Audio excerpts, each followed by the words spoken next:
The email was meant for his mistress, not his wife. When Marcus forgot to log out of his account on our shared iPad that morning, I wasn't supposed to see the intimate photos he'd sent Emily, his brother's wife. But there they were, along with detailed plans for their upcoming business trip to Miami. I'm Rachel Chen, and this is how I exposed my husband's affair in front of his entire family at the event he least expected, his parents' 40th wedding anniversary celebration. The irony of finding out about their affair. Well, before we jump back in, tell us where you're tuning in from, and if this story touches you, make sure you're subscribed, because tomorrow I've saved something extra special for you. While planning the perfect anniversary party for his parents wasn't lost on me. The iPad dinged with another email notification as I sat at our kitchen counter, surrounded by party decoration samples. "Can't wait to hold you again," Emily wrote. "Rachel's so busy with the anniversary planning, she'll never suspect a thing. Sometimes I think she loves being the perfect daughter-in-law more than being a wife." My hands didn't shake. My coffee remained steady as I took another sip. 5 years of marriage, and I'd never once checked Marcus's emails until he left his account open, practically inviting the truth to emerge. As I scrolled through months of exchanges between them, one detail caught my eye. They'd been using the family business meetings as their cover for Hotel Rendezvous. The same family business where I'd worked alongside them both for the past 3 years, earning my position while Emily coasted on her status as the other daughter-in-law. "Morning, beautiful," Marcus's voice startled me.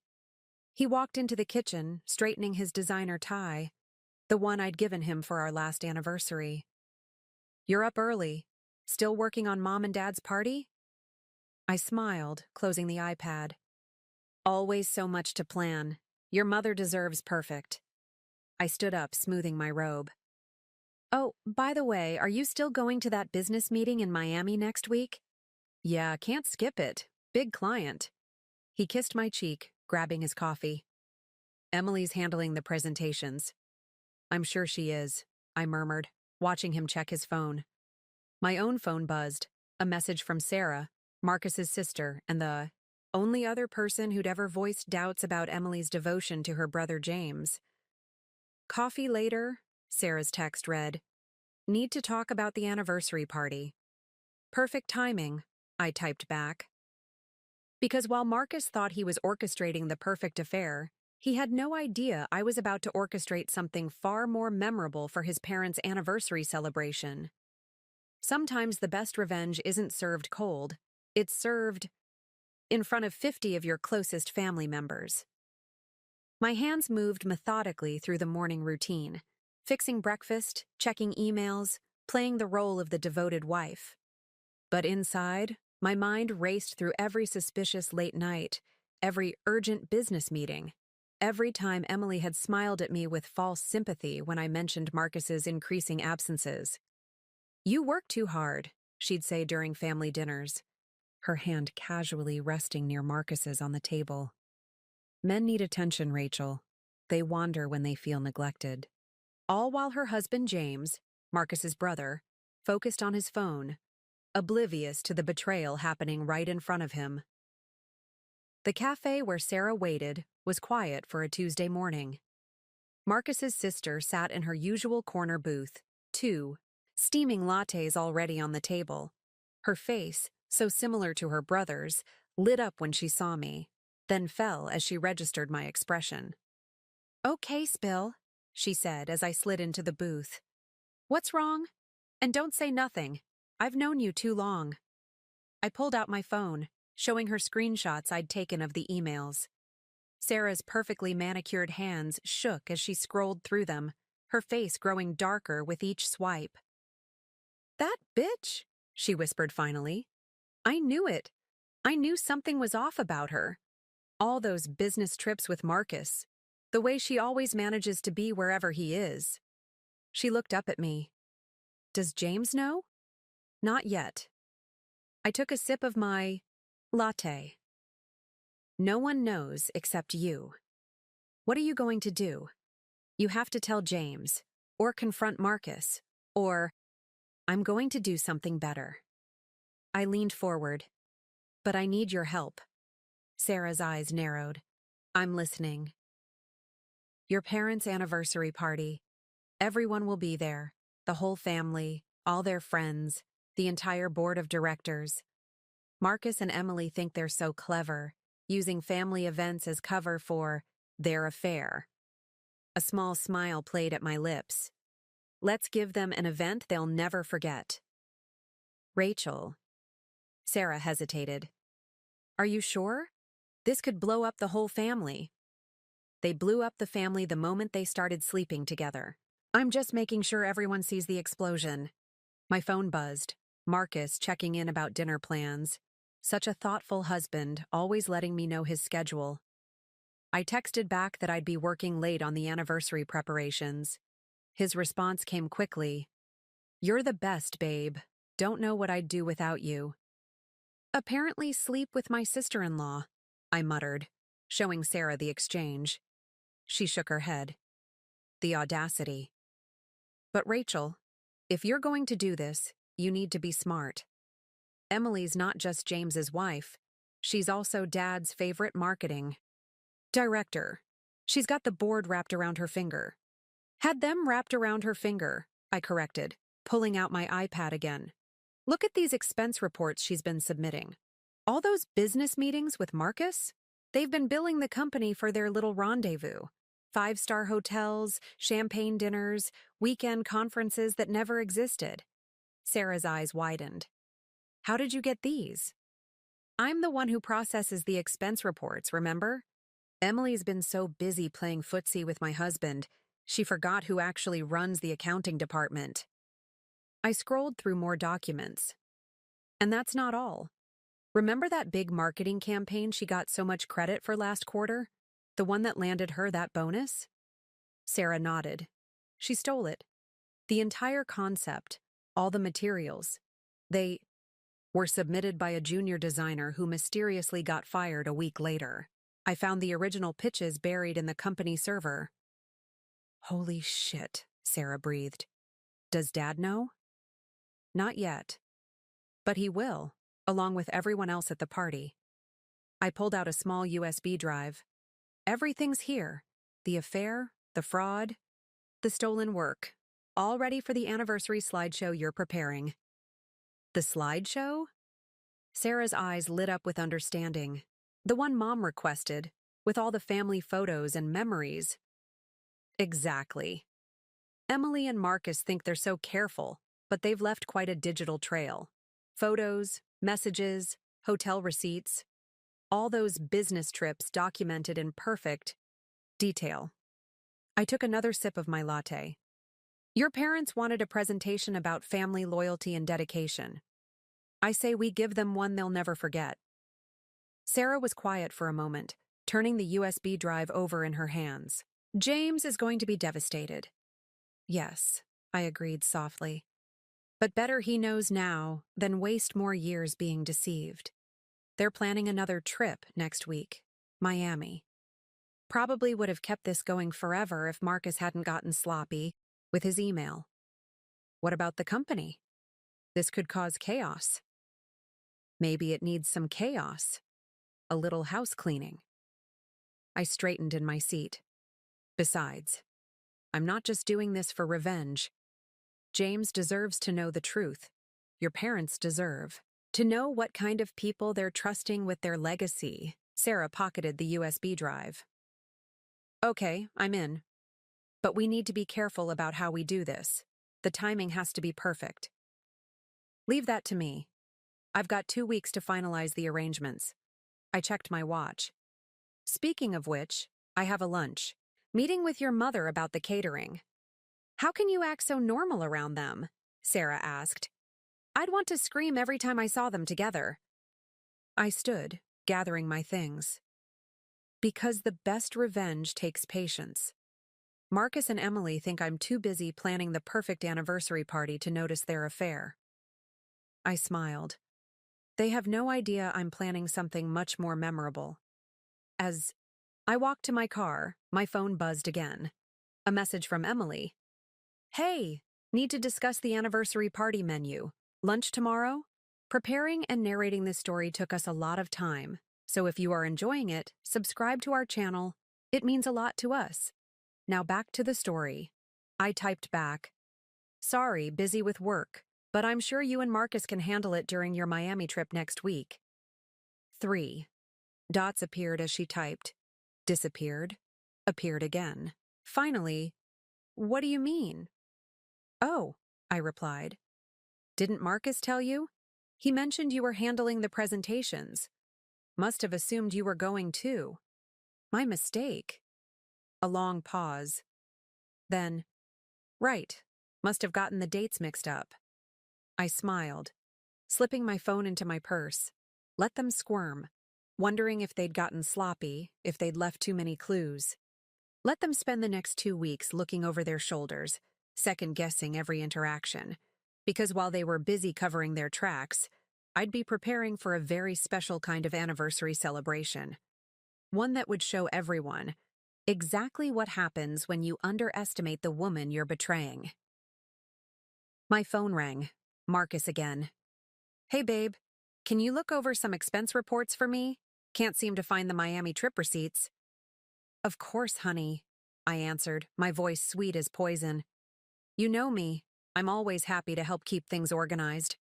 I ended the call, catching my reflection in the car window. The woman staring back wasn't a victim. She was a ticking time bomb, wrapped in a perfectly coordinated outfit, watching the countdown to detonation. 2 weeks, 14 days until the anniversary party that would change everything.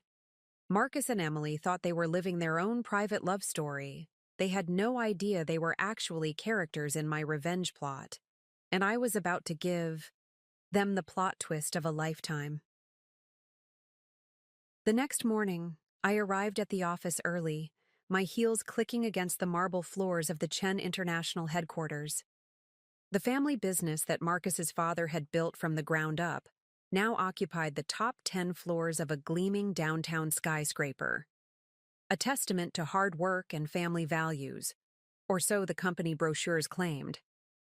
James was already at his desk in the marketing department, absorbed in his computer screen. My brother-in-law looked tired, his usually crisp shirt slightly wrinkled. Emily's desk across from his was empty. She'd texted the team about working from home today. I wondered if she was actually at the Riverside Hotel, her usual meeting. "Spot with Marcus." "Morning, Rachel," James called out, managing a smile. "Thanks for handling those expense reports. Emily mentioned you've been a huge help." I forced myself to smile back, guilt twisting in my stomach. "Just doing my job. Everything okay? You look tired." He ran a hand through his hair. "Yeah, just..." "Emily's been distant lately, probably stressed about work. She's been having a lot of late meetings." "Has she?" I kept my voice neutral, setting a coffee on his desk. "Here, you look like you need this." "You're the best sister-in-law ever," he said, taking a grateful sip. "Don't know what this family would do without you." The irony made my heart ache. I hurried to my office in the finance department, needing a moment to compose myself. Through my glass walls, I could see Marcus's office across the atrium. He was on the phone, gesturing animatedly. Probably not a business call. His tie was loose, feet up on the desk, that secret smile playing on his lips. My computer pinged with an email notification. Emily, copying me on a forwarded chain about the Miami client meeting, making sure I saw the official cover story for their upcoming tryst. I opened my own email and began typing. "Dear Mr. Harrison, I hope this email finds you well. I'm following up on your invitation to present at the Miami Business Forum next week. Unfortunately, we'll have to decline." I copied Marcus and Emily's supervisors, as well as the event organizers. Let them try to explain why they still needed that hotel reservation when the conference they were supposedly attending had been declined weeks ago. A knock at my door made me look up. Lisa from HR stood there, looking nervous. "Rachel, do you have a minute? It's about some concerning patterns I've noticed in the expense reports." I gestured for her to sit. "Close the door," Lisa pulled out a folder, spreading documents across my desk. These hotel charges, restaurant bills, they're all authorized, but something feels off. The same two employees, always traveling together, always choosing the most expensive options. Marcus. And Emily, I said quietly. Lisa's eyes widened. You know? I know everything. I pulled out my own folder, and I've been gathering evidence. For the next hour, Lisa walked me through every suspicious transaction she'd flagged. Identical room service orders at different hotels, spa treatments, charged as client entertainment, weekend trips disguised as training seminars.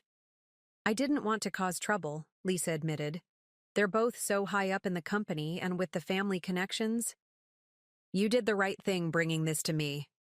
I handed her a copy of my documentation. Keep this somewhere safe. You might need it soon. After Lisa left, I sat back in my chair, processing. The web of deception was larger than I'd imagined. It wasn't just an affair. It was systematic fraud, abuse of company resources, manipulation of multiple departments to cover their tracks. My phone buzzed with a text from Sarah. Dad's office, now.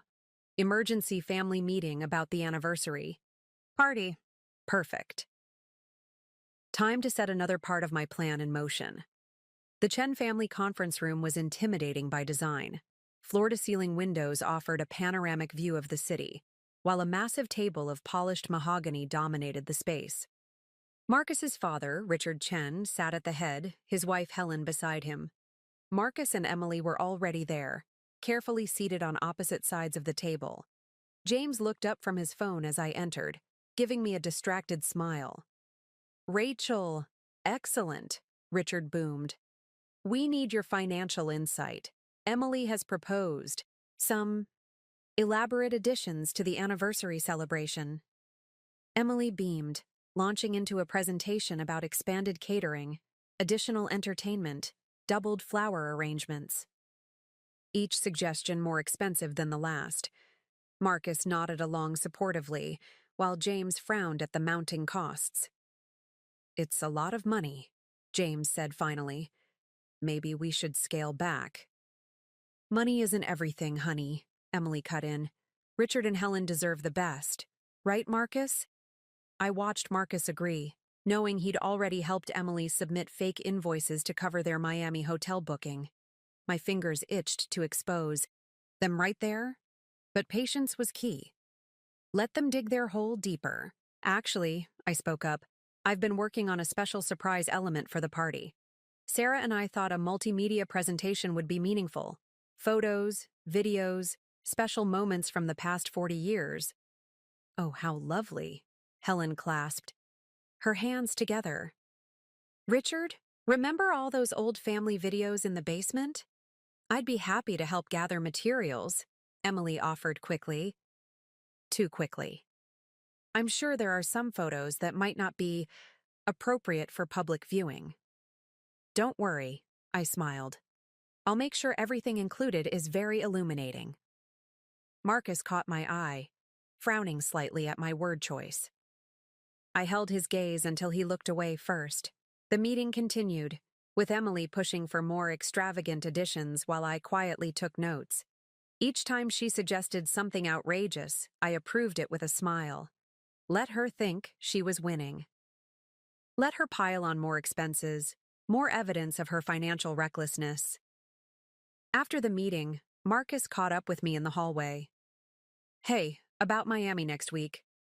Already taken care of, I assured him. I responded to the conference organizers this morning. You... what? Declined the invitation. Turns out they'd double-booked the keynote slot. I patted his arm. Don't worry, I'm sure you and Emily can reschedule your presentations. The color drained from his face. Rachel, Better hurry. I nodded toward his office where Emily was hovering anxiously. Looks like you have another meeting. I walked away, feeling their panicked stares on my back.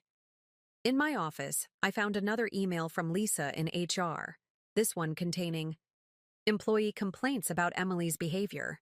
Allegations of bullying, credit stealing, manipulation of junior staff? The pieces are coming together nicely, I murmured, adding the documents to my growing file. My phone buzzed, James asking if I wanted to grab lunch. For a moment, guilt threatened to overwhelm me. Then I remembered the look on his face this morning, talking about Emily's distance. He deserved to know the truth. They all did. I texted back, "Can't today. Anniversary party preparations? Let Marcus and Emily have a few more lunches, a few more stolen moments. Their time was running out, and they didn't even know it, because, while they thought they were managing a careful deception, they were actually performing in a play I was directing, and in 2 weeks, the curtain would rise on the final act." The Wei Dynasty, an upscale Chinese restaurant owned by Richard's college friend, was empty except for one corner table where Helen Chen sat waiting for me. My mother-in-law had requested this private lunch to discuss the anniversary party, but something in her voice during the phone call suggested more. "Rachel, darling." Helen stood to embrace me, her signature Chanel perfume enveloping me. "Thank you for making time. I know how busy you've been with all the preparations." I settled into my seat, noting the 2 martinis already on the table. Helen Chen never ordered drinks before business discussions unless something was weighing on her mind. "Is everything all right, Helen? You sounded concerned on the phone?" She took a deliberate sip of her martini, her perfectly manicured nails tapping against the glass. "You know, I was the company's CFO before I married Richard. Everyone forgets that now. They just see the devoted wife, the social coordinator, the family matriarch. I remember," I said carefully, "you revolutionized the company's financial systems, created the framework we still use today." "Yes." Her eyes sharp as ever fixed on mine, which is why I notice things, like unusual expense patterns, private meetings that don't align with our client calendar, a certain tension in the office. My heart raced, but I kept my expression neutral. "What exactly are you saying, Helen?" "I'm saying," she set down her glass, "that my son and my other daughter-in-law think they're being clever. They think no one sees what's happening right under our noses." The restaurant seemed suddenly airless. "How long have you known?" "Long? Enough." Helen's voice hardened. "But I needed proof before I acted. You've been gathering it, haven't you?" I reached for my bag, pulled out a thin folder. "See for yourself." For the next 20 minutes, Helen reviewed the evidence in silence. The expense reports, the falsified meetings, the hotel receipts. Her face grew stonier with each document. "The anniversary party," she said finally. "That's when you plan to expose this?"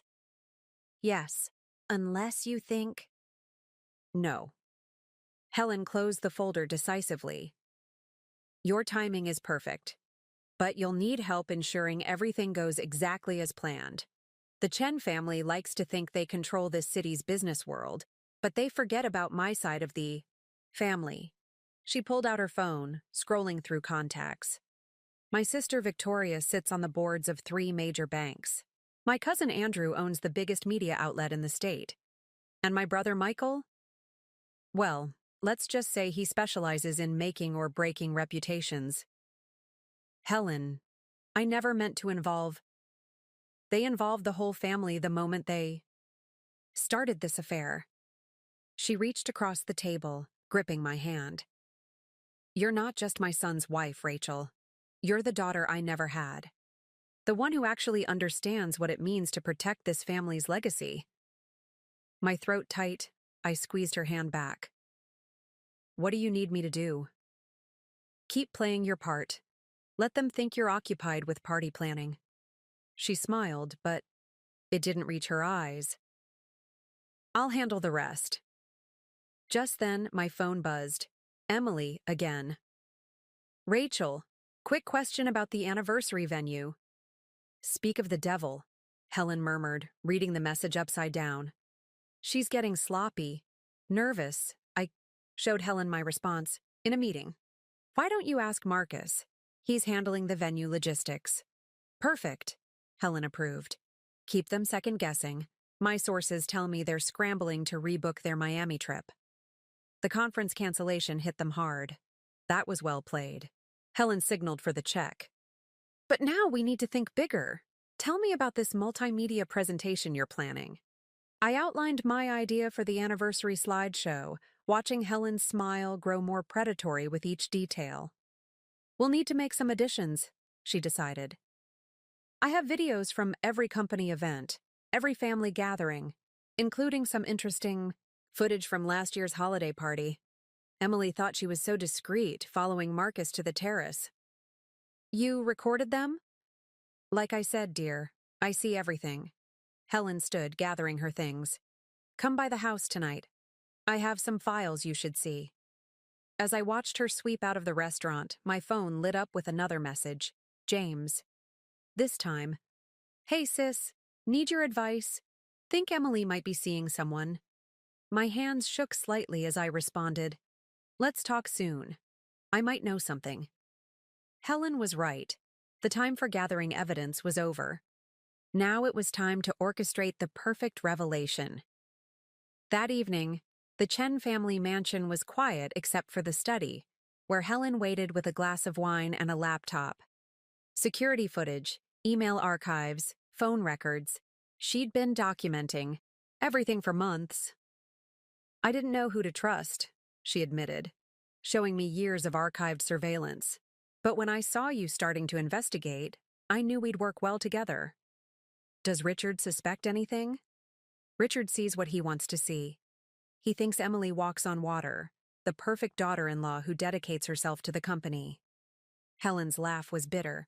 He'll learn the truth soon enough. We all make mistakes in judging character. The real test is how we handle the correction. My phone buzzed again. Marcus, asking about dinner plans. Next to it, another message from Sarah about finalizing the anniversary slideshow. Go home, Helen advised. Keep up appearances. I'll have everything ready for the presentation by tomorrow, as I drove home. I thought about James's message, about Helen's years of silent observation, about all the people Emily and Marcus had fooled, or thought they had fooled. The house was dark when I arrived. A note on the kitchen counter in Marcus's handwriting. Working late, don't wait up. I poured myself a glass of wine and opened my laptop. Time to start organizing Helen's evidence, weaving it into the anniversary presentation that would shatter their carefully constructed lies. My phone lit up one last time. Emily. About Miami. Can we talk? Privately? Of course, I replied. After all, we're family. Let her stew over that response. Let her wonder if I knew, if Helen knew, if anyone knew. The queen of manipulation was about to learn what real strategic thinking looked like. Because while Marcus and Emily thought they were playing chess, they hadn't realized they were actually pieces on someone else's board. And in this game, the mother-in-law and the scorned wife were calling checkmate. The morning sun filtered through the blinds of my home office as I sorted through Helen's files. Each document, each video clip, each financial record added another layer to the mountain of evidence. But it wasn't just about proving the affair anymore. It was about exposing a pattern of deception that ran through every aspect of the company. Richard's face grew darker with each revelation. How long? He demanded. How long has this been happening in my company? Our company, Helen corrected firmly. And long enough. The question now is, what are we going to do about it? James spoke, up for the first time, his voice raw. The anniversary party. That's why you've been so involved in the planning, isn't it, Rachel? You're going to expose them. We're going to expose them, I corrected. All of us, together. Unless anyone objects. Richard stood abruptly, pacing the room. My son. And Emily. In my own company. Our company, Helen repeated, stronger this time. And they didn't just betray their spouses, Richard. They betrayed everything we built, everything we stand for. My phone lit up with a message from Marcus. Where are you? Been trying to reach you. Then Emily. James isn't answering his phone. Is he with you? Let them worry, Helen advised, seeing the messages.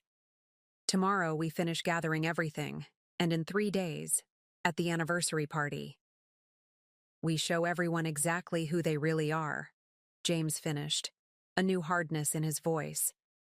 As I drove home later, I thought about Marcus and Emily, probably together somewhere, thinking they'd gotten away with another secret meeting.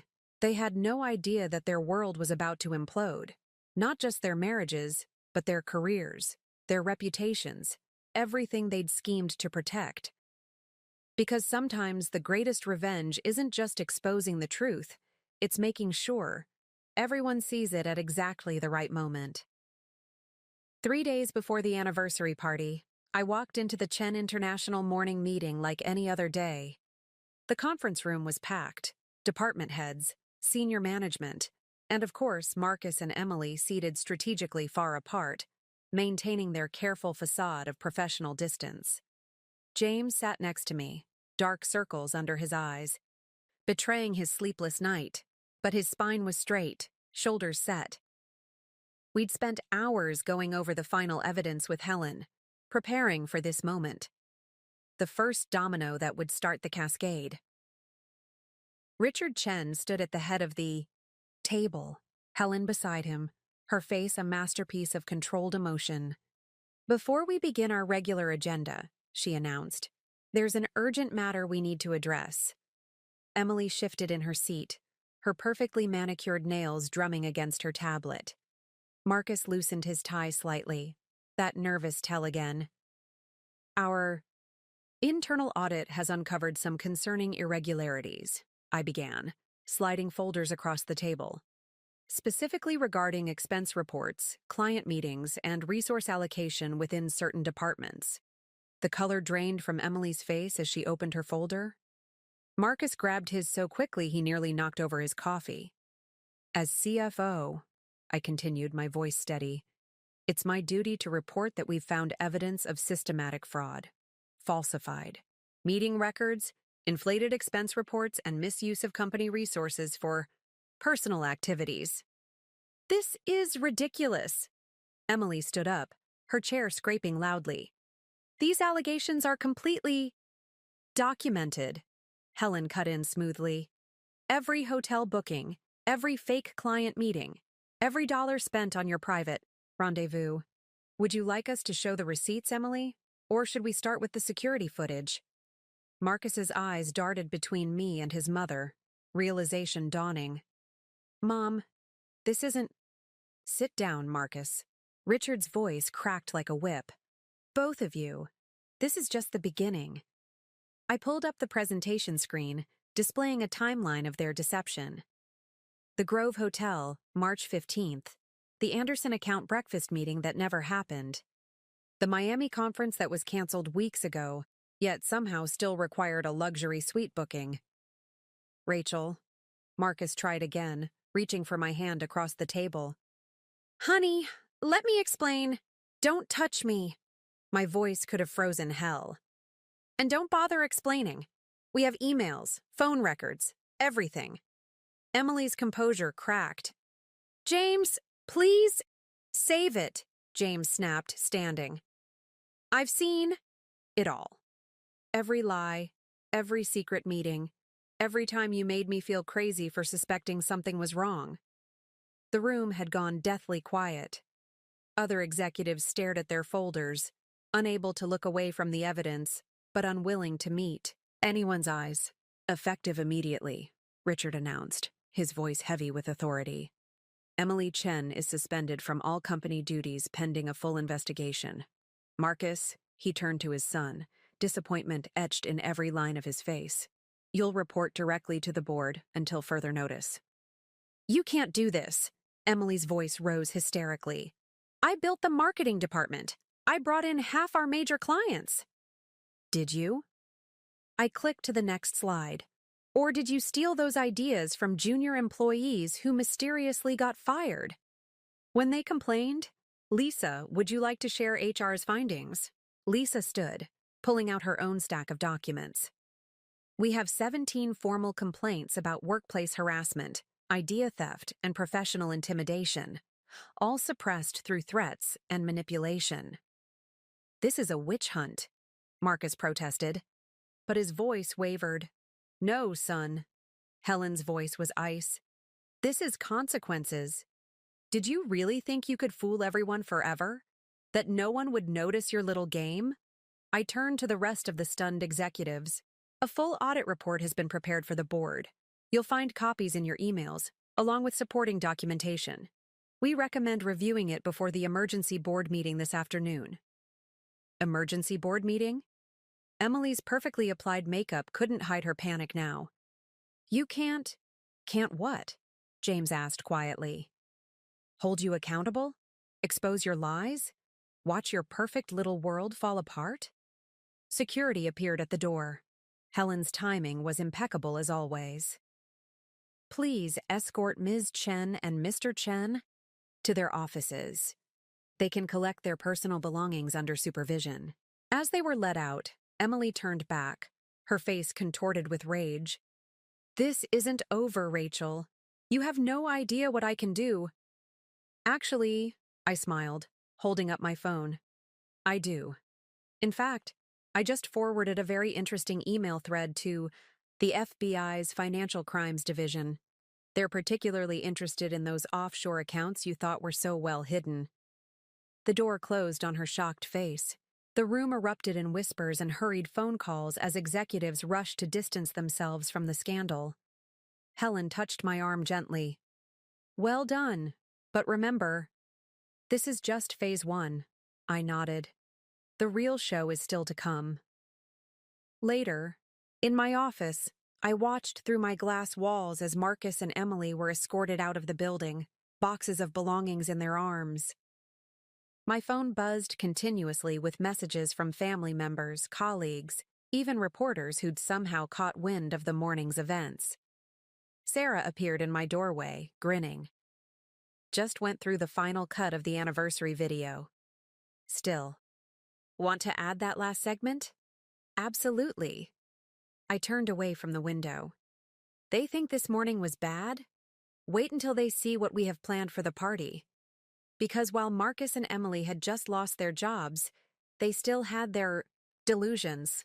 They still thought they could salvage their reputations, explain away their actions, maintain their standing in society. But in 3 days, at the anniversary celebration they'd helped plan so enthusiastically, they'd learned the true meaning of exposure. Today was just business. Saturday would be personal. The next morning, my inbox was flooded with emails. News of Marcus and Emily's suspension had spread through the company like wildfire, spawning endless speculation and whispered conversations in every corner of the office. I sat in my newly upgraded corner office. Helen's suggestion to move me to the executive floor had been immediately approved by Richard, sorting through the chaos they'd left behind.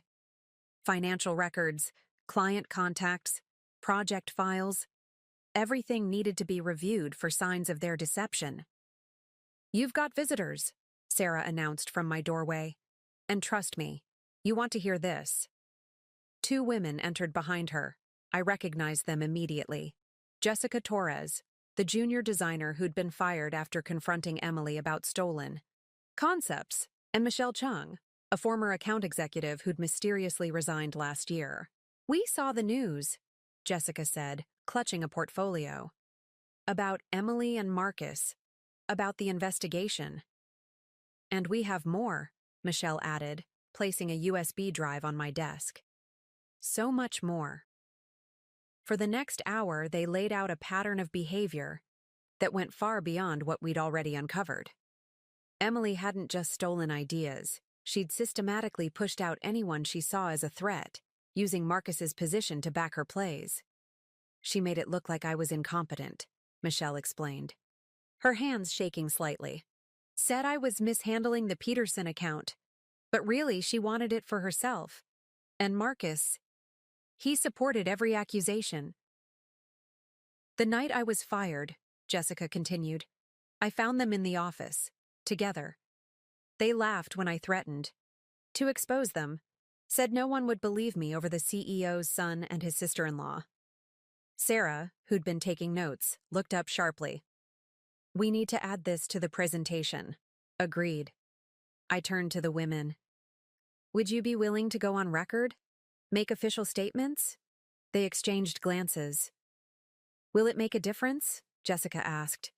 They still have connections, influence. Not for long, I promised. The anniversary party is in 2 days. Trust me, they won't have any influence left after that. My phone buzzed. James asking to meet for lunch. The cafeteria was buzzing with gossip when we arrived, conversations suspiciously quieting as we passed. Emily's been calling nonstop, he said once we were seated. Begging me to talk to Dad, to you. Says it's all a misunderstanding. And what do you think? He pushed his food around his plate. I think I was an idiot. All those signs, all those excuses. I wanted so badly to believe her. You weren't an idiot, I said softly. You were trusting. There's a difference. Marcus keeps texting too. Says he can explain everything. James looked up, his eyes hard. When are we showing them the video? During Richard and Helen's anniversary. Tribute. Right after the formal dinner when everyone's there. Family, friends, business associates. No escape, no excuses. They'll try to stop it. They can try. I smiled. But Helen's got it covered. Indeed, Helen had thought of everything. Security was doubled at the venue. The audio-visual system was under lock and key. Every guest had been carefully vetted. No +1s allowed. No last-minute additions to the list. Back in my office, I found an email from Marcus's lawyer threatening legal action for defamation. I forwarded it to Helen's brother Michael, the family's legal expert. His response was immediate. Let them try. I've got enough evidence to bury them for decades. My phone lit up with a call from an unknown number. Emily. Haven't you done enough? She spat when I answered. You've ruined everything. No, Emily, you did that yourself. You and Marcus. We can make a deal. Her voice turned wheedling. Whatever you want, money, position, influence, just stop this now. You still don't get it, do you? I kept my voice calm. This isn't about deals or negotiations. This is about justice. Justice, she laughed bitterly. You self-righteous bitch. You think you're so perfect, so professional. But you're just jealous because Marcus found something better. Better. I clicked through the files Jessica and Michelle had brought. Is that what you call destroying people's careers? Stealing their work? Using company money to fund your affair? Those people were weak. They didn't deserve. Save it for the board, I cut her off. Oh, and Emily, don't forget to check your email. The FBI has some questions about those offshore transfers. I hung up as Sarah entered with more files. You'll want to see this. Remember that charity gala Emily organized last year? Turns out, half the donated funds never made it to the actual charities. Let me guess, diverted to shell companies? Bingo. She spread out bank statements, the same ones they used to book their little love nests. My computer pinged with an email from Helen. Dinner at the house tonight. Bring everything we have. Time to prepare for the final act. As I gathered my things to leave, Lisa appeared, with one last bombshell. The IT team finished recovering Emily's deleted emails. You won't believe what they found. She was right. I wouldn't have believed it if I hadn't seen the evidence with my own eyes. The depth of their deception, the casual cruelty of their schemes, the lives they'd ruined for their own gratification. Add it to the presentation, I decided. Every last detail. Because in less than 48 hours, Marcus and Emily would learn the true cost of their actions. They thought the company's suspension was bad. They had no idea what was coming. The anniversary party wouldn't just expose their affair. It would reveal every lie, every manipulation, every person they'd stepped on during their climb to the top. And they'd have to watch it all unfold in front of everyone they'd ever tried to impress. Sometimes the best revenge isn't just about exposing the truth. It's about making sure the truth destroys everything they worked so hard to build. The day before the anniversary party dawned with a storm of desperate attempts from Marcus and Emily.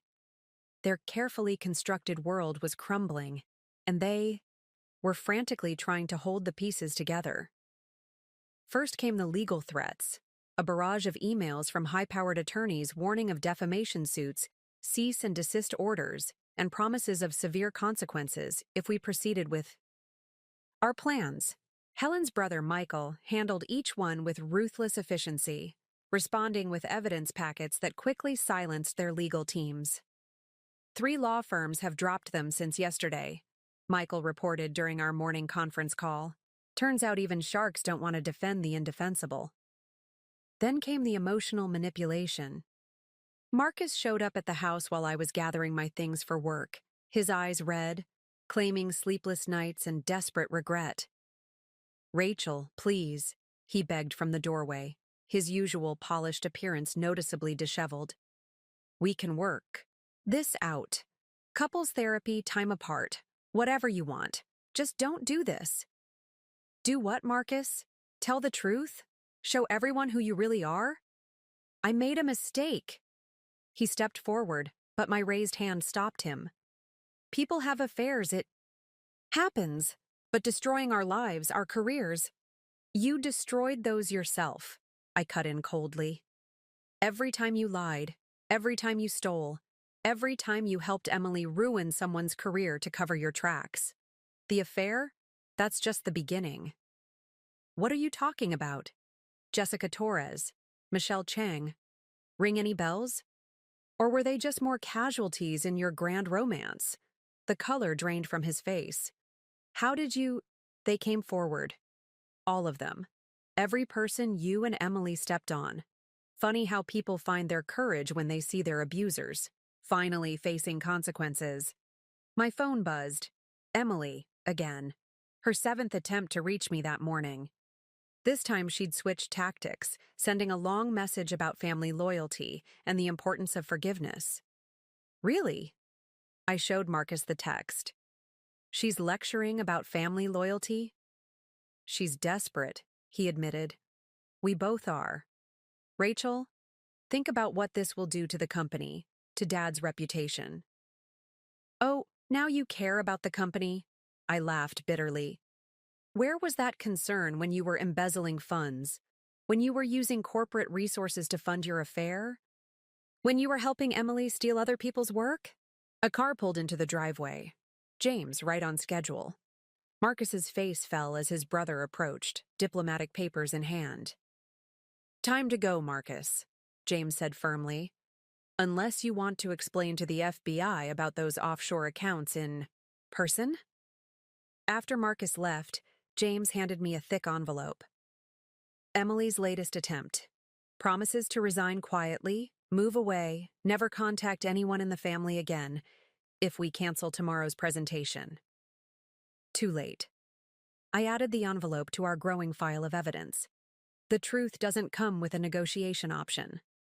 At the office, the tension was electric. News of Marcus and Emily's suspension had evolved into rumors about criminal investigations, whispers about federal agents reviewing company records. Lisa brought hourly updates of more employees coming forward with stories of manipulation and abuse. "They're like dominoes," she observed.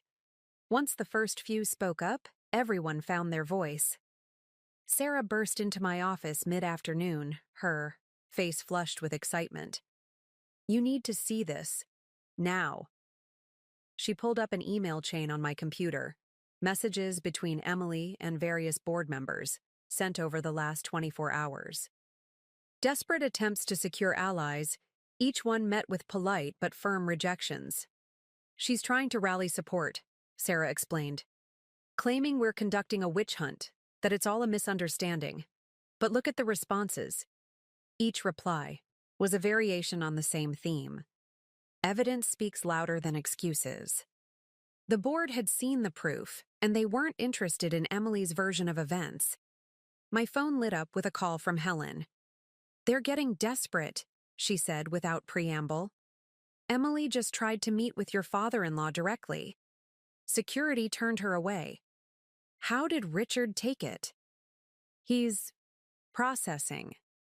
Seeing the full extent of their betrayal has been difficult for him. But he's committed to seeing this through. Another email popped up, this one from Marcus's personal account, addressed to the entire company. A long, rambling attempt at damage control, claiming misunderstandings and promising explanations. Let them thrash, Helen advised when I mentioned it. Every desperate attempt just proves their guilt. Are we ready for tomorrow? I looked at the final version of the presentation, now enhanced with testimony from their victims, financial records, spanning years, and irrefutable evidence of their systematic abuse of power. Everything's in place. The venue's secured, the presentation's locked down, and security's been doubled. Good. Because they'll try something. People like them always do. She was right. By evening, we'd caught Emily trying to access the venue's AV system remotely, while Marcus had attempted to bribe one of the technical staff for access to the presentation files. Amateur hour, Sarah scoffed as we added another layer of security. They really think we didn't plan for this? My phone buzzed one last time before bed. A final message from Emily. You have no idea what you're doing. Tomorrow will be a day everyone remembers, but not the way you think. I forwarded it to Helen, who responded immediately. Security's been notified. Let them try their worst. We're ready. Because while Marcus and Emily were planning last-minute desperate moves, they didn't realize they were already checkmated. Tomorrow wasn't just about exposing an affair. It was about revealing two people's true nature to everyone they'd ever deceived, and we had made very, very sure there would be no escape. The morning of the anniversary party, I woke early to a flurry of last-minute messages. Helen, confirming security arrangements. Sarah, running final checks on the presentation. James, warning me that Emily had spent the night calling every contact. She had desperately searching for leverage, but it was the envelope slipped under my door that caught my attention. Inside, I found photos, old ones from company events, family gatherings, moments that once seemed innocent but now revealed so much. Marcus and Emily, always gravitating toward each other, thinking no one noticed their lingering glances and accidental touches. A note accompanied the photos, written in Helen's elegant hand. Sometimes the best evidence is what was right in front of us all along. The Chen family mansion was already bustling with activity when I arrived. Caterers, decorators, and event staff moved purposefully under Helen's watchful eye, transforming the sprawling property into a celebration venue worthy of a 40-year marriage. Emily tried to contact the catering company, Helen informed me, as I entered. Wanted to make last-minute changes to throw things into chaos. Unfortunately for her, I own the company. Of course you do. I smiled, unsurprised by her thoroughness. Any word from Marcus? Currently at his lawyer's office, trying to find legal grounds to stop the presentation. Michael's keeping him occupied. She checked her phone. Ah, right on schedule. Emily's just arrived at the front gate. Security footage showed Emily, immaculate as ever, attempting to charm her way past the guards. Her designer dress and perfect makeup couldn't hide the desperation in her eyes. Let her in, I decided. It's time we had our talk. Helen raised an eyebrow. Are you sure?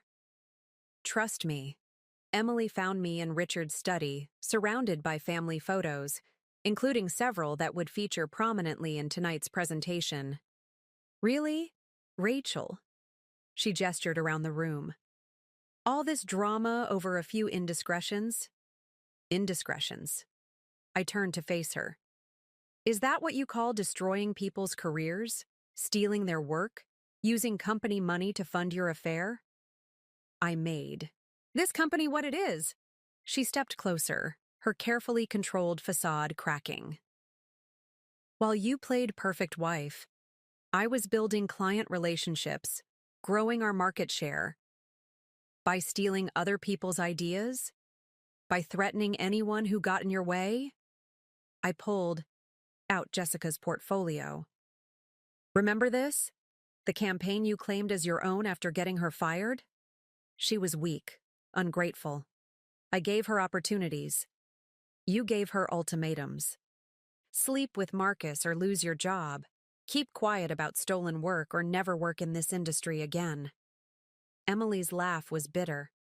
Oh, please, don't pretend this is about justice. You're just angry because Marcus chose me. Because I could give him what you couldn't. Excitement, passion, someone who understands ambition. Ambition? I opened my laptop, turning it to show her the financial records. Is that what you call embezzlement? Fraud? Using charity funds? To book hotel rooms for your affair? The color drained from her face. How did you get access to your offshore accounts? Track the money trail? Find every email, every transaction, every piece of evidence you thought you'd hidden so well? I smiled. I'm the CFO, Emily. Numbers don't lie, and yours tell quite a story. What do you want? Her voice shook slightly. Money? Position? Name? Your price. I want you to watch. I pulled up the presentation that would play tonight. I want you to sit there, in front of everyone you've ever lied to, and see yourself exposed. Every scheme, every betrayal, every person you destroyed, thinking you'd never face consequences. You can't. Can't what? Tell the truth? Show everyone who you really are? I stepped closer. You and Marcus thought you were so clever. The perfect affair, hidden in plain sight. But you forgot something crucial. What's that? You're not the only ones who know how to play the long game. The door opened. James stood there, his face hard as he looked at his wife. Security found Marcus trying to access the AV room. He's being escorted off the property. Emily's composure finally shattered. James, please. Whatever she's told you, whatever you think you know, I know everything.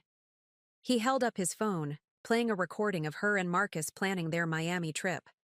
Every lie, every secret, meeting, every time you made me feel crazy for suspecting something was wrong. We can fix this, she pleaded. All of this. Just cancel the presentation. We can all walk away, start fresh. Like Jessica walked away? I cut in. Like Michelle?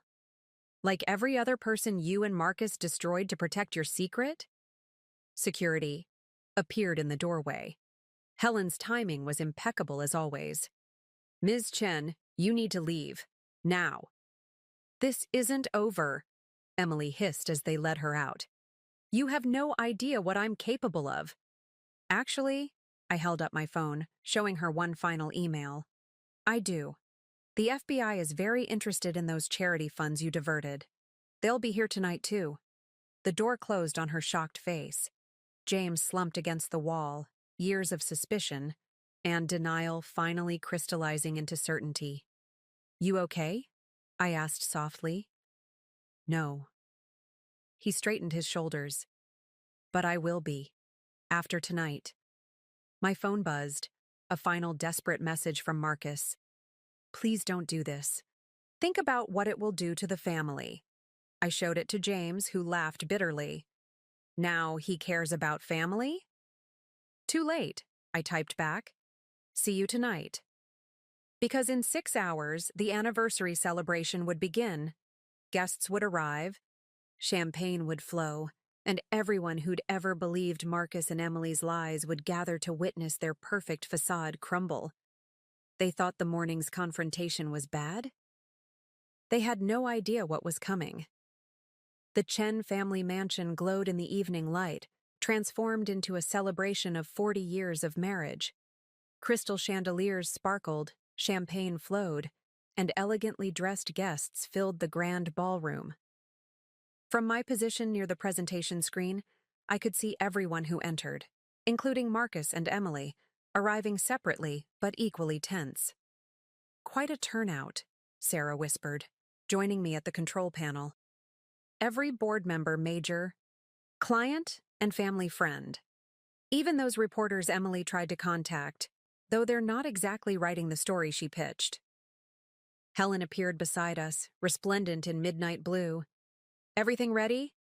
Presentations locked and loaded. Security's in position. FBI agents are here dressed as guests. I checked my phone. And Richard's about to start his speech. Marcus caught my eye from across the room, making one last attempt to approach. But James smoothly intercepted him. Emily, meanwhile, had positioned herself near the exit, clearly planning an escape route. Richard Chen took the stage, champagne in hand. Welcome, everyone. Helen and I are overwhelmed by your presence here tonight, celebrating 40 years of partnership, both in marriage and in business. The crowd applauded. Helen squeezed my hand, right on cue. Before we begin the evening's entertainment, Richard continued, I'd like to say a few words about family, trust, and legacy. Dad, wait! Marcus suddenly pushed forward. There's something you need to know. Yes, there is. Helen's voice cut through the murmurs. Sarah, start the presentation. The lights dimmed. On the massive screen, photos began to play. Innocent at first. Family gatherings, company events, celebrations. Then the tone shifted. Marcus and Emily, in hotel lobbies, secret meetings caught on security cameras, screenshots of emails planning their rendezvous, financial records showing diverted funds. What is this? Someone gasped as evidence of their fraud filled the screen. Then came the testimonials. Jessica Torres describing how Emily stole her work and Marcus backed the theft. Michelle Chang detailing their threats and manipulation. A parade of former employees revealing the true cost of keeping their secret. Emily made a dash for the door, but found her path blocked by two men who smoothly displayed FBI badges. Marcus stood frozen, watching, his carefully constructed life implode in high definition. As you can see, I stepped onto the stage, my voice carrying through the stunned silence. This evening is about more than just celebrating a marriage. It's about truth, about consequences, about justice. The presentation continued, showing ironclad proof of every accusation, embezzlement, fraud, harassment, the systematic destruction of careers to protect their affair. My son. Richard's voice broke as particularly damning evidence appeared. My own son did this. Not alone, Helen added, her voice steel. Emily, perhaps you'd like to explain the missing charity funds? Or shall we let the federal agents do that? Emily's perfect composure finally shattered. You think you're so clever, don't you? All of you. But you have no idea what this will do to the company. Actually, we do. James stepped forward. That's why the board voted this morning. New leadership, complete transparency, and full restitution to everyone you and Marcus harmed. The crowd erupted in whispers as more revelations appeared on screen. Marcus made one last desperate move. Rachel, please. This is insane. We can work this out. We can what? I turned to face him. Keep lying? Keep destroying lives? Keep pretending you're the victim here? I gestured to the screen. The evidence speaks for itself. The FBI agents moved forward as the final documents appeared, proof of international financial crimes that made their affair seem almost trivial in comparison. Marcus Chen, Emily Chen, one agent announced formally. You're under arrest for wire fraud, embezzlement, and misappropriation of charitable funds. The ballroom erupted in chaos. Guests pressed forward, phones recording as Marcus and Emily were led away in handcuffs. Their perfect facade had finally cracked completely, revealing the ugliness beneath. Well, Sarah murmured beside me, I'd say that's a 40th anniversary no one will forget. Helen joined us, watching her son being escorted out. Sometimes the greatest gift you can give a family is the truth, no matter how painful. Richard stood alone by the stage, looking older than I'd ever seen him. James and I approached together, standing on either side of him. I'm sorry, Dad, James said softly, I know this isn't what you wanted for your anniversary. No. Richard straightened his shoulders. But it's what the company needed, what the family needed. He turned to me. Thank you, Rachel, for having the courage to expose this. My phone buzzed one final time, a message from Marcus, somehow, sent before they took him away. I hope you're happy. You've ruined everything. No, I typed back. You did that yourself. I just made sure everyone saw it. Because sometimes the greatest revenge isn't just exposing the truth, it's making sure that truth destroys everything they valued, their reputation, their freedom, their carefully constructed lies. As the guests departed, still buzzing with shock and scandal, Helen raised her glass in a private toast. To justice, she said softly, and to the family members who actually deserve the name. The days following the anniversary party unfolded like a carefully orchestrated symphony of consequences. Every morning brought new revelations, each one cementing Marcus and Emily's downfall more firmly than the last. I sat in my expanded corner office, now with a view of the city skyline, reviewing the latest updates. The FBI investigation had uncovered even more than we'd initially found. A web of financial crimes spanning years, all hidden behind their perfect corporate facade. Latest from the prosecutor's office, Sarah announced, striding in with fresh documents. They're both facing multiple felony charges. The evidence is overwhelming. Any word from their lawyers? I asked, though I already knew the answer. 3 more legal firms had dropped them since the arrest. They're trying to cut deals, offering to testify against each other. Sarah's smile was grim. Apparently, true love doesn't survive federal indictments. My phone lit up with a message from James, a link to yet another news article about the scandal. The business world couldn't get enough of the story. Prominent executives arrested at a family anniversary party, their crimes exposed by the very people they'd betrayed. Have you seen Emily's statement? Lisa appeared in the doorway, tablet in hand. She's trying to paint herself as the victim, claims she was manipulated by Marcus. And Marcus? I pulled up his latest legal filing. Blaming her, of course. Says she masterminded everything, used their affair to control him. Lisa shook her head. They're turning on each other like sharks. The intercom buzzed. Helen, requesting my presence in the main conference room. I found her reviewing applications, with Richard and James. Jessica Torres, Helen announced as I entered. She's agreed to return as creative director, with a substantial raise and full credit for her previous work. Michelle Chang, too, James added, along with several others who left because of Emily's harassment.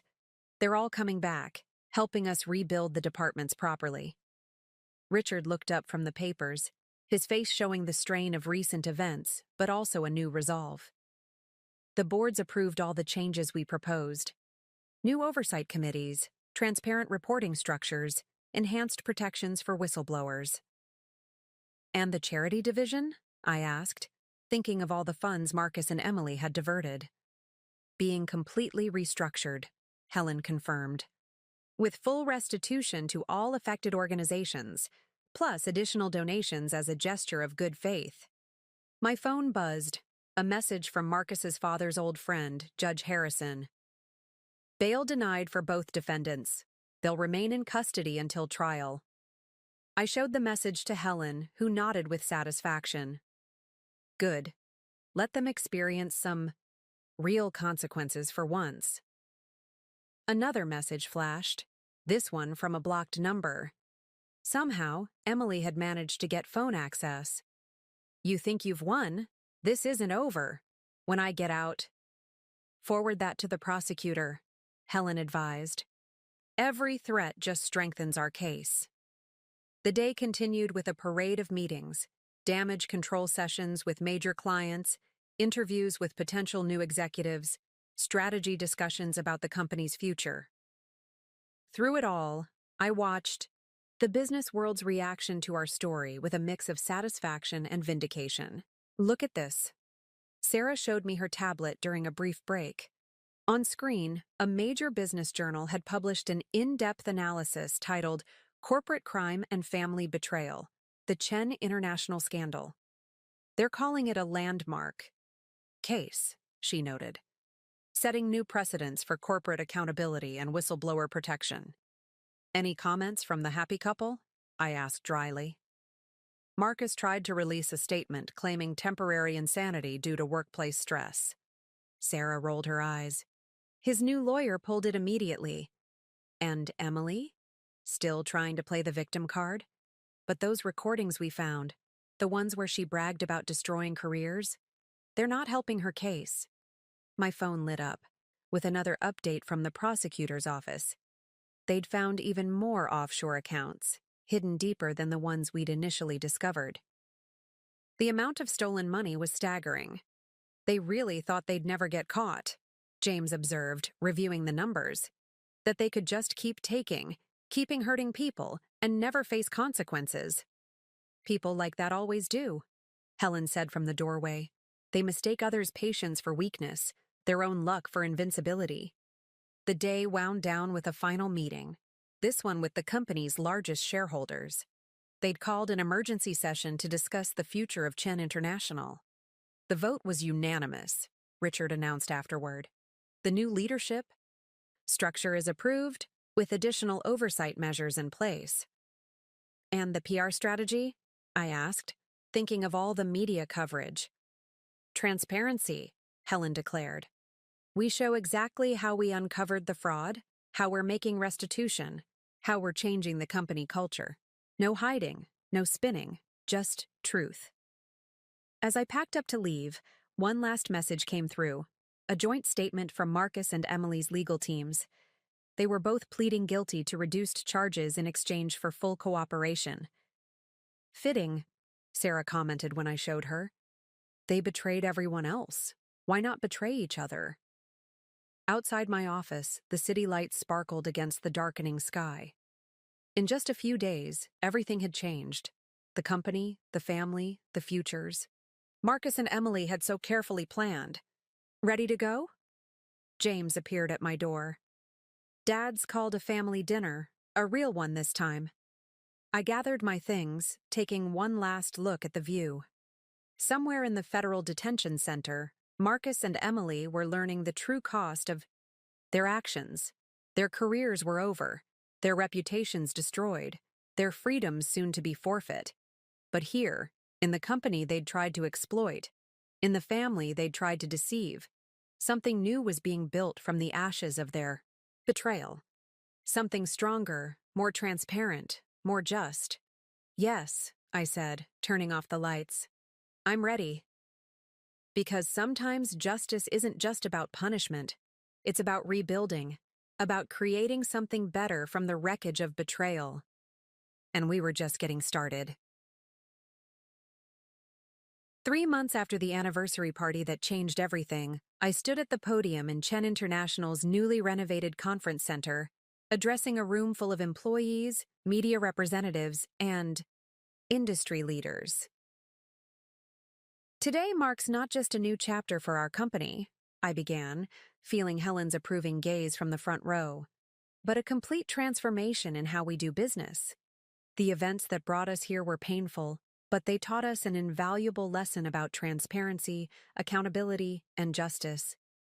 The screens behind me displayed our new corporate governance structure, highlighting the changes we'd implemented since Marcus and Emily's arrest. Every department had been rebuilt from the ground up, with new safeguards and reporting systems in place. Ms. Chen, a reporter called out, any comment on yesterday's sentencing? The news was still fresh. Marcus and Emily had both received substantial prison terms, along with orders to pay millions in restitution. Their separate guilty pleas had turned into a bitter battle of mutual accusations, each trying to minimize their own role while maximizing the other's culpability. The court has spoken, I responded diplomatically. Our focus now is on making things right with everyone affected by their actions. Jessica Torres, now our creative director, took the stage next to present our rebranded marketing strategy. The confidence in her voice, the innovation in her ideas. Everything Emily had tried to steal and suppress now shone through clearly. "Remember when she used to tremble during presentations?" Sarah whispered beside me. When Emily would interrupt and take credit for her work?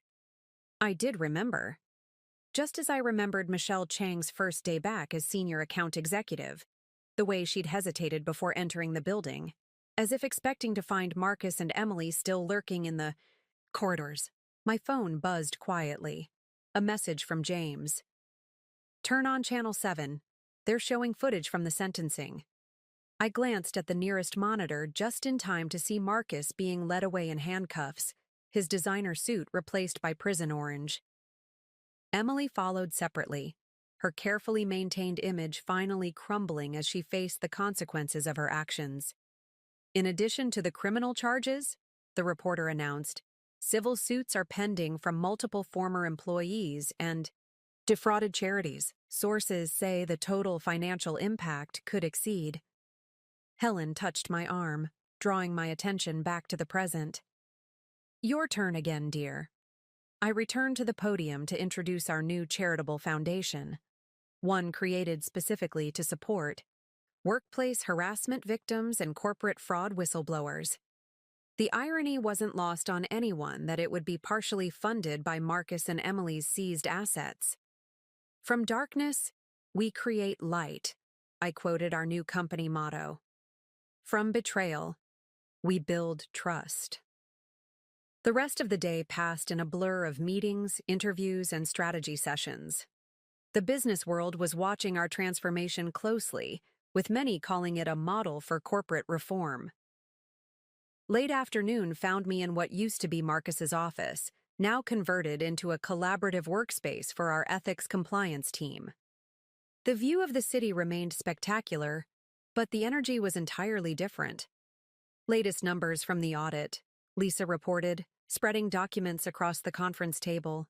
"Every fraudulent transaction identified, every stolen dollar traced. The restitution process is ahead of schedule." "And the employees?" I asked, thinking of all those whose careers had been damaged. "Most have accepted our offers to return. The new policies, the enhanced protections, it's making a difference. People feel safe here again." My phone lit up with another update, this one from the FBI's Financial Crimes Unit. They'd uncovered even more of Marcus and Emily's hidden accounts, these containing funds stolen from other companies where they'd previously worked. "Their whole lives were a lie," James observed when I showed him the report.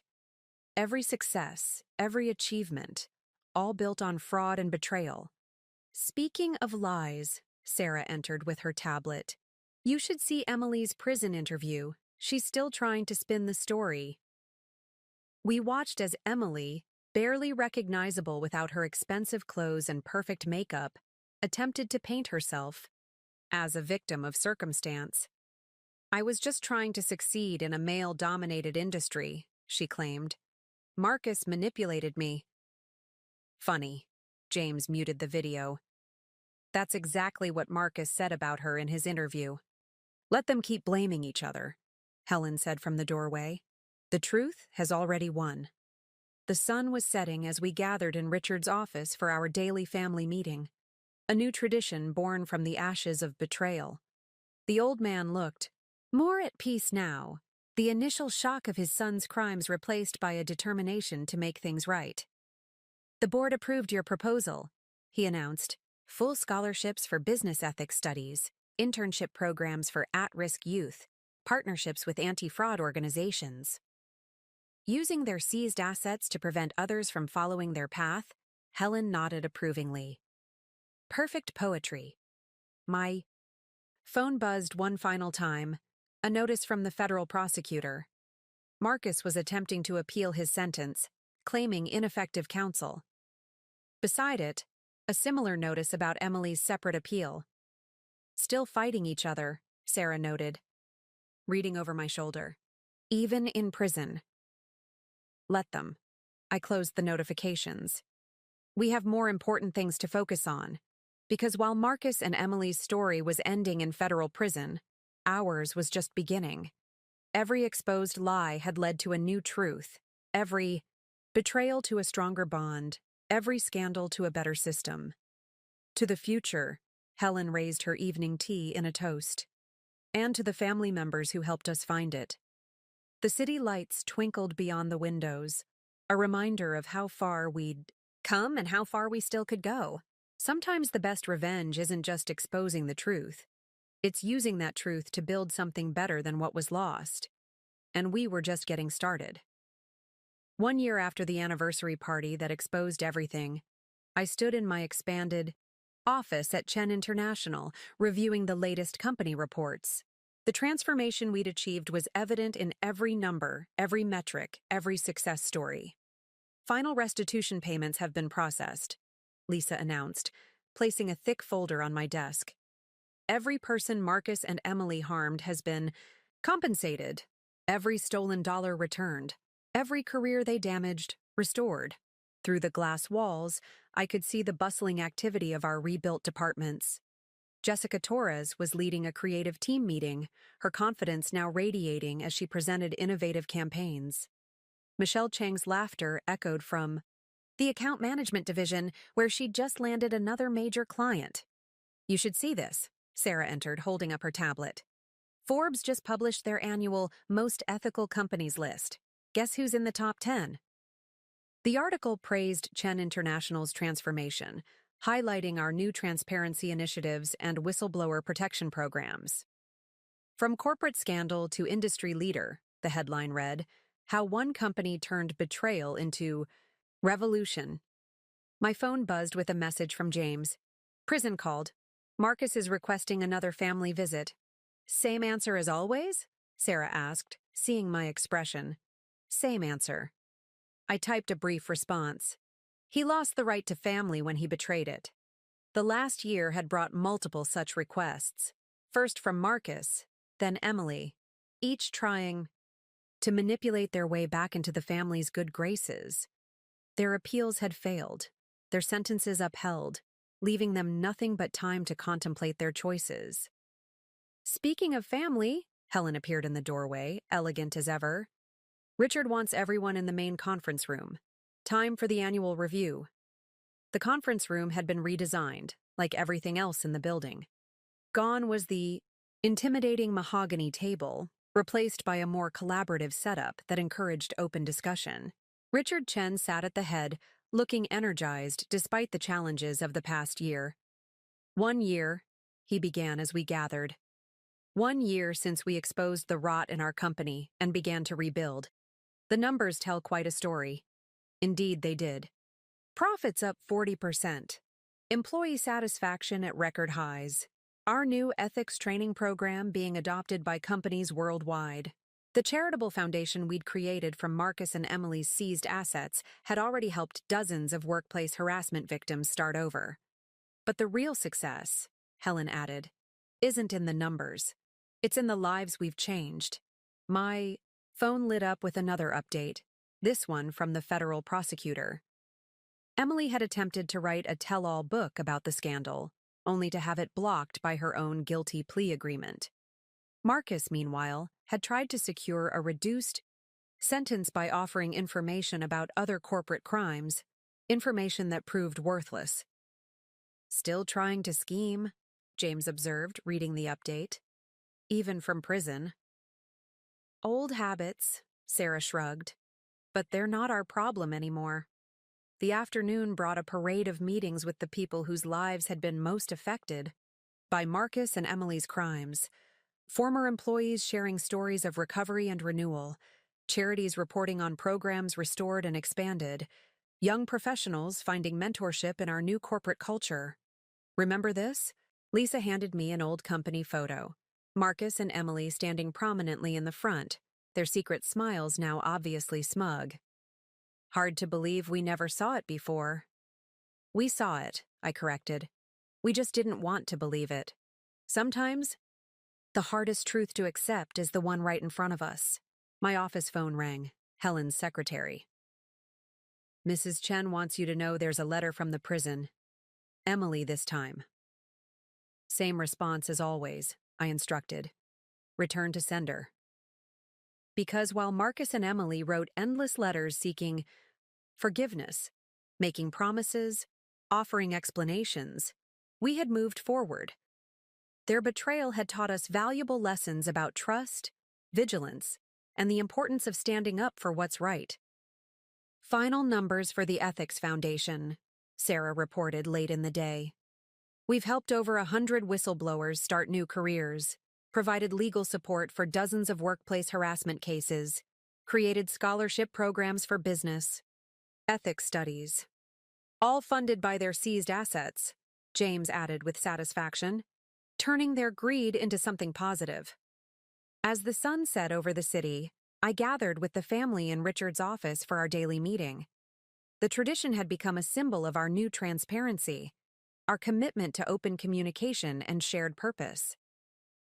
I received another call from Marcus's lawyer, Richard admitted. He's still trying to negotiate some kind of reconciliation.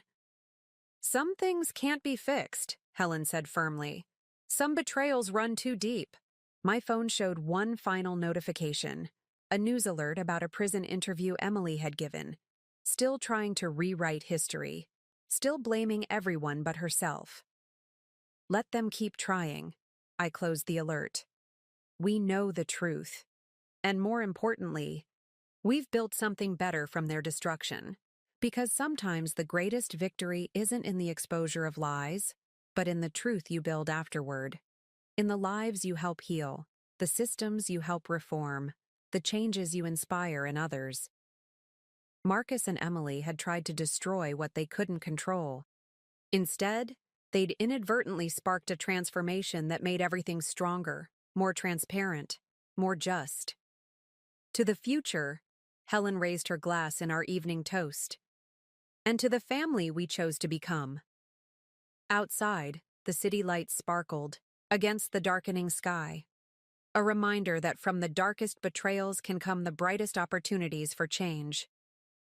We had taken their scandal and turned it into revolution, their destruction into creation. And that was the sweetest revenge of all. Would you like me to summarize the key themes and elements that made this story work effectively? Up next, you've got 2 more standout stories right on your screen. If this one hit the mark, you won't want to pass these up. Just click and check them out. And don't forget to subscribe and turn on the notification bell so you don't miss any upload from us.